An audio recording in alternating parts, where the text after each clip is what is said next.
Now to crisis in the classroom, tracking issues with students getting to and from school. Tonight, one Clarksville mother says for the second time her child ended up on the wrong school bus.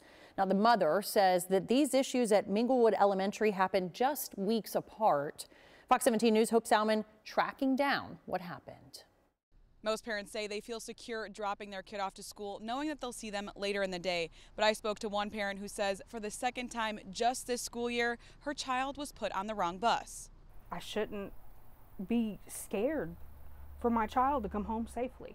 But Pamela Bartholomai says she doesn't have confidence that her child who has special needs will be sent home correctly because she says staff at Minglewood Elementary School keep putting her daughter on the wrong bus. The whole entire bus route had to run for them to bring her back so that I can get her back because they still couldn't figure out what bus she was on.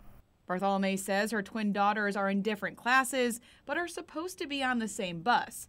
Twice since the first day of school, she says the school has not been able to tell her what bus her daughter is on. Terry has a different teacher at the complete opposite end of the hallway. Even though I've specifically requested I want them to walk together to the bus, they have yet to do this, the school. Bartholomai says this happens when her daughter Kanulane has a substitute bus.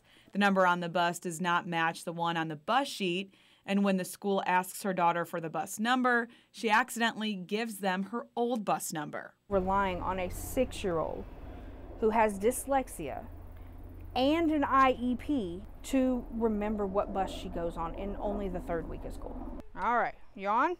All right, go ahead and keep riding, honey. Now Bartholomai says she plans to take her daughter out of class early each time there is a bus change, at least until she can get a meeting with the principal, and she says she keeps getting brushed off. What if something where she gets off at the wrong bus stop and something happens to her?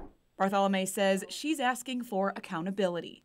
When I reached out to the district today, they say federal law prohibits them from confirming or sharing the requested information. They continue to say they reinforce the importance of all teachers, staff, and substitutes knowing how students will get home each day. We'll let you know if we get any updates to any policy changes to make sure this doesn't happen again. Reporting in Clarksville, Hope Salmon, Fox 17 News, your Code Red station.